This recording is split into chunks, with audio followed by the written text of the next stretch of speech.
I wouldn't say I'm the most hardcore of gamers, but I'd say I've played my fair share of video games. I'd also say that no other game compares to Stardew Valley.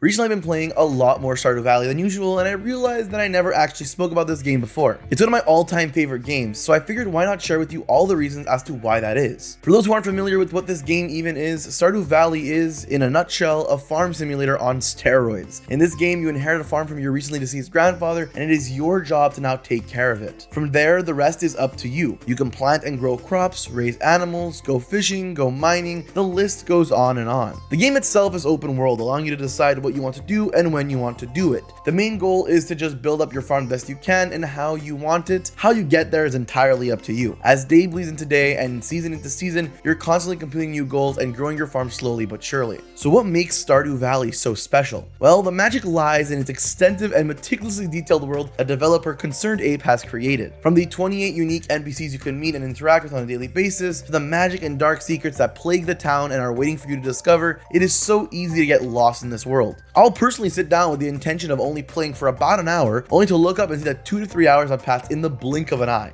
Between caring for your crops, making some money fishing on the pier, or collecting resources in the mines, you lose track of time really easily. As you start to expand your world and your ambitions in it, it can even sometimes be overwhelming just how much you have to do. And this is all without mentioning taking the time to build relationships with other townspeople, attending special social events, and contributing to the community. Some video games test your skills by utilizing reaction time and team coordination. Others test your critical thinking by having you move in turn-based situations. However, when it comes to transporting you into the world of the game and having you forget for a moment that this isn't reality, nothing does it like Stardew Valley. Each person you meet is unique in their own special way. They have their own personality, ambitions, likes, and dislikes. None of them are perfect. They are each very complex people that you get to learn as you build your relationship. These NPCs are so well thought out that interacting with them feels like interacting with a real person. And this leads me to just how deep down the rabbit hole you can get. The attention to detail in this game is unmatched when compared to any other simulation style game I've played, and that includes Animal Crossing. Small details like having days last longer when fishing because fishing takes longer to do is just really nice to have. The same can be said for the inclusion of small side quests, rare discoverable items, and very specific events. For example, while you can grind to get a rare item, you can also get it by completing a very specific quest during a specific season. It's not meant to gatekeep the item or punish the player for not doing the quest, it just gives them an extra opportunity to get this item a lot easier. On the surface, it is just a farming sim, but it has such a strong foundation of fully thought out mechanics and details that it begins to feel like so much more. I haven't even touched upon the feature that made playing Stardew Valley so much fun for me, which is multiplayer. Using the co-op option on the main menu, you could start either a local or online world for you to play with up to 3 friends. Alternatively, you could turn your single player world into a multiplayer world, although you have to first go ahead and build extra cabins on your farm. The gameplay itself isn't any different when playing online, but it really just enhances the experience of living in this alternate reality. The tasks that need to be completed are still all the same, but now we got more people to help take on and divide the workload. Normally, the max people you can have in one world is 4 people, but when messing around with the game, my friends and I did find a way to modify the farm save and allow for unlimited farmers in one world. This bypass though is kind of buggy and only works on PC, but having 8 people playing on one Stardew Valley save was just so chaotic and fun. During our play session, we had those chilling by the docks, fishing away their problems, people tending to the farm, people panicking as they were dying in the mines, and all kinds of other crazy things in between. With one shared bank account and only a limited number of single people in the town, tension started to rise, and I say this in a good way. As we competed to gain the affection of those in town in hopes of building a relationship, jealousy was flying around. On top of that, every little mistake someone made, like accidentally spending $10,000 on only 2 trees, affected everyone playing. In a way, it kind of felt like role-playing, although not really because we were still just playing a video game. Stardew Valley's ability to encapsulate the player into this world is only amplified when playing with other people. It added an extra layer of realism that was really quite welcome.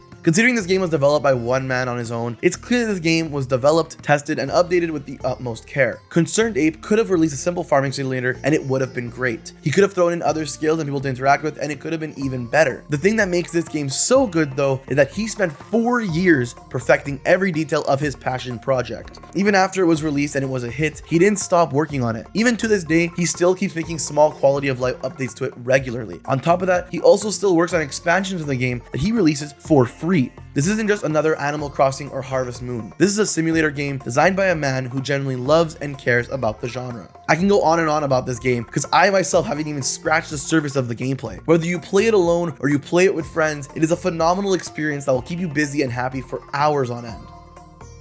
If you enjoyed this video and want to see more just like it, be sure to like this video and subscribe to the channel for more. You can also click the video on screen now because the YouTube gods think you might enjoy it. Anyways guys, that's all I have time for today. I'm Snake, I'll see you in the next one.